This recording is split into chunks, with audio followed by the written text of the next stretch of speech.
How you deal with all this trauma, 21? Like, I'm talking about, like, seeing all your friends get killed, issues with your father. Like, how do you deal with it? I ain't gonna lie, bro. Sometimes, like, late nights, I just cry like a motherfucker. 21 Savage, 21, un de mes artistes préférés et un des derniers last street niggas comme Metro Boomin a partagé. Et je suis du même avis perso. Et je pense que tu le seras aussi à la fin de cette vidéo. Sans attendre, plongeons directement dans la vidéo. So let's go! Let's go, bitch.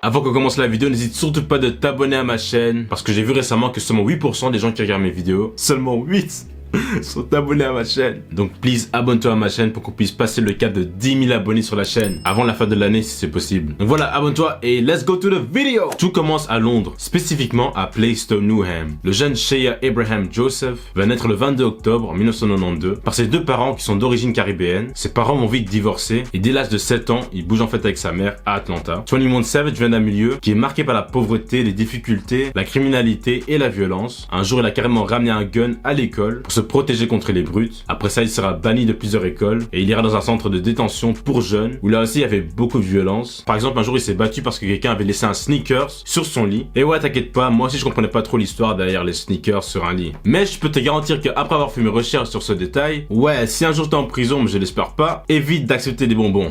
Ouais, parce que ouais, tu risques d'inspirer des idées sombres aux autres détenus. Donc ouais, fais attention. Come over here and kiss me on my hot mouth. I'm feeling romantical. You got suspended from middle school for gun possession. Yeah, And you mentioned that in a song called No Heart. yeah, That was real? yeah. Yeah, Nigga, you had to protect yourself in that grade? It was really just on some. I really didn't need no gun, but I don't know, It just felt young good being too. a young nigga, nigga, I got one, yeah, nigga. yeah, type shit like that. I really stole it. Like my brother Tabar, he got locked up for armed robbery with the same gun, but they never caught him with the gun. He hid the gun, so I knew where the shit was at. Like, nigga, now this is my gun, Yeah. nigga. Perso, je trouve ce qui craint dans l'histoire de 21 Savage, c'est que c'est vraiment triste en fait. Quand il est au Breakfast Club et il dit la phrase Late night I just cry, ouais non, je peux ressentir ce truc. Parce qu'il faut savoir que plus tard il va drop out de l'école et il va devenir un full-time drug dealer en rejoignant un gang local qui est affilié aux Bloods. Et dis-toi qu'il a déjà été arrêté au volant avec 22 grammes de cannabis, 89 comprimés d'hydrocone, un Glock et un Ruger et aussi 1775 $ en cash. Donc la vie de dealer, ouais. Il le vivait à 100%. À côté de ça, ce qu'il craint, c'est qu'il va perdre un de ses meilleurs amis, nommé Larry, qui était décédé dans une fusillade. 21 avait aussi un frère, Quantavious, mais tout le monde l'appelait Tayman. Et son frère aussi est décédé dans une fusillade après un deal. Larry mama raised us, you know what I'm saying? Like we used to stay with her, blase blah. Him, Larry, and his mama got murdered like 2011. You know what I'm saying? And then Johnny, that's my partner. He got killed 2013.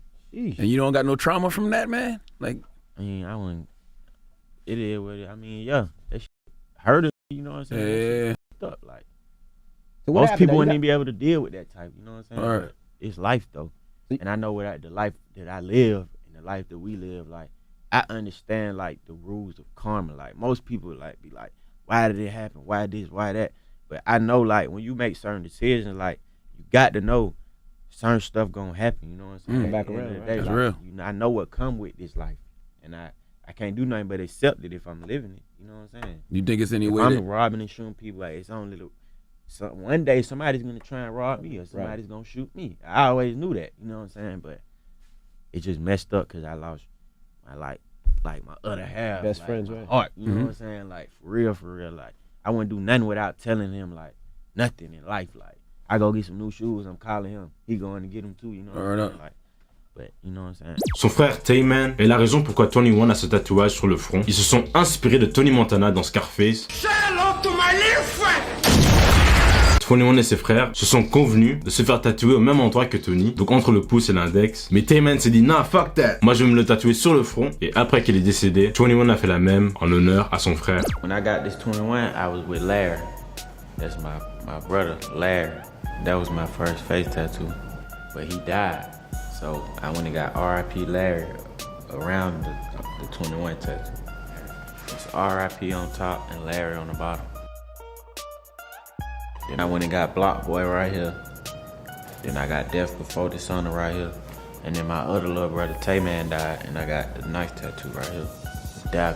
That's just some shit we came up with. It's like a secret meaning that can't nobody really know about. Mais malheureusement, le pire reste encore à arriver. Lors de son 21e anniversaire, 21, c'est pour cette raison. Donc en fait, lui et son pote ont essayé de trouver un lieu où fêter justement cet événement, son anniversaire. 2 gars ont tenté de le braquer et ils ont tiré dans la tête de son pote Johnny. 21 lui s'est pris 6 balles et il a essayé de se défendre avant de fermer les yeux de son pote Johnny. Et après que les 2 gars se sont barrés, 21 est sorti de la voiture, il s'est allumé une cigarette avant que l'ambulance puisse débarquer 30 minutes après. Et après tous ces événements, 21 se dit, tu sais quoi, I'm done, genre c'est fini. C'est fini pour moi de mener cette vie. Et je pense qu'on peut pas s'imaginer ça doit faire quoi de perdre autant de gens, allez, autant de personnes qui comptent genre à tes yeux et les perdre en si peu de temps. Donc ouais non, ça doit vraiment être chaud. Donc du coup, 21 va commencer à rapper. Il a donc investi l'argent de la drogue dans des heures de studio. À ce qui paraît, l'oncle d'un ami décédé lui aurait payé ses heures de studio. So what got you into rapping?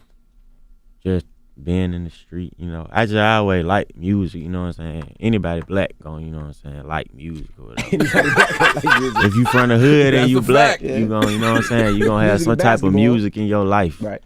But then like just, you know, just around really and being in the street, all that. And then, you know what I'm saying, just trying to find a different way to, you know what I'm saying, get up out of that, so. Get about the hood. Yeah, I just started. Son premier single sera I Can Get Enough, mais ce sera seulement 2 ans après, en 2015, qu'il sortira sa première mixtape, The Slaughter Tape, qui sera acclamée par Interview Magazine, qui le cite comme le héros underground d'Atlanta. Parce qu'avec The Slaughter Tape, il a développé un style musical qui se situe entre la trap d'Atlanta, mais aussi la drill de Chicago. Et de là, en fait, a une vision hyper violente, mais aussi réaliste d'Atlanta. Depuis là, il va devenir hyper proche avec les producteurs Sony Digital, F12 et un certain Metro Boomin. Metro Boomin, make it boom. Metro Boomin, make it boom. Make it boom. Sa mixtape suivante, Free Guap EP, a été une collaboration avec Sony Digital et aussi sa façon de rendre hommage au seul rappeur qu'il a admiré, le seul et unique Gucci Mane. Toujours en 2015, il va sortir la mixtape Slaughter King et avec cette mixtape, je vais pas dire qu'il a percé, mais ça l'a quand même mis sur la carte en tant qu'artiste à suivre. Après ça, en 2016, 21 Savage fera partie peut-être de la meilleure classe de l'histoire du XXL Freshman Class, aux côtés de Kodak Black, Lil Yachty et j'en passe. Il sortira après un classique avec Metro Boomin, Savage Mode, qui est un succès international. L'EP a fait plus de 11 600 ventes au total au cours de la première semaine, se classant en première position pendant toute une semaine devant Drake, Logic, Schoolboy Q, tout ça en étant indépendant, donc ouais, c'est pas mal. Et depuis là, je peux dire Happy Days pour 21 Savage, parce qu'il va signer avec Epic Records, il va aussi être certifié Platinum pour le son X. En 2017, il sortira son album It's a Album, qui est une référence à son interview avec DJ Vlad, où il croyait qu'il avait une croix comme tatouage, mais 21 Savage va répondre avec ça. What's on your forehead signify? It's a knife. Du coup, It's a Album va débuter en 2e position avec le hit Bank Account, et cette même année, il aura déjà son #1 song aux côtés de Post Malone pour le son Rockstar qui était certifié diamant. Ouais, c'est pas mal. The album is out doing really well. How did you feel about that first week reception, man? Big week for you. Big Did you expect that? I mean, I don't know. It's good because all I did was just put out a cover a week before it came out. I ain't had no single, no promo, no nothing, so shit, I don't know how the numbers work, but everybody say that was a good number. Mais c'est pas fini, parce qu'il sortira aussi l'album en collab avec Offset et Metro, l'album Without Warning, où il y a le banger Ric Flair Drip.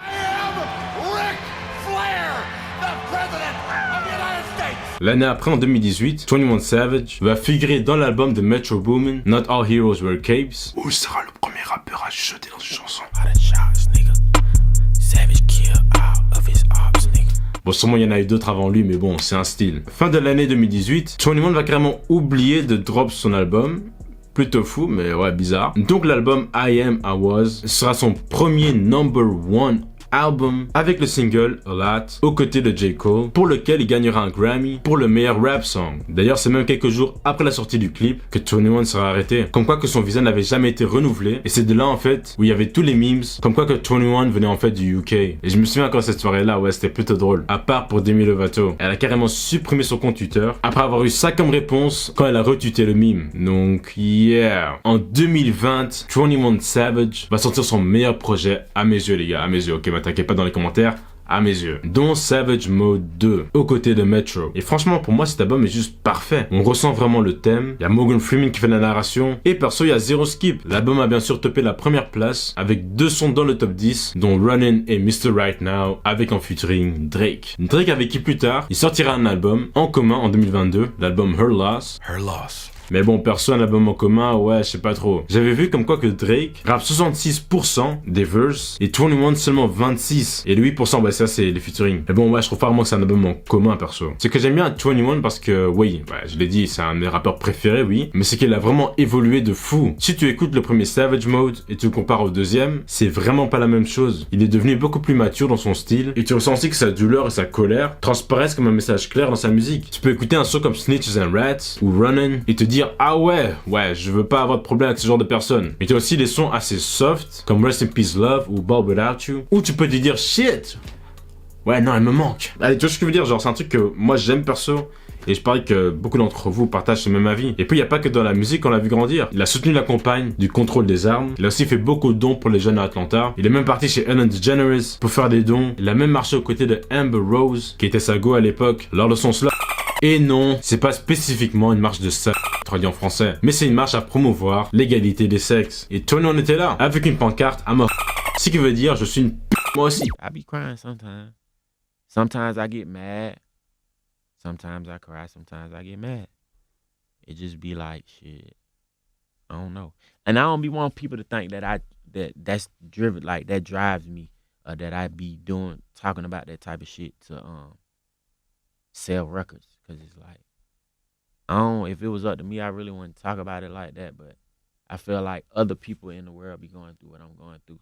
So I'd rather like they have somebody who could be like, okay, damn, he going through that same shit too. You know what I'm saying?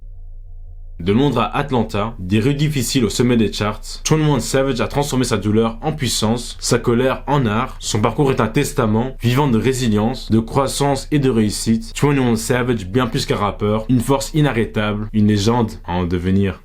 God. Rest in peace to love I gave up a long time ago. F you.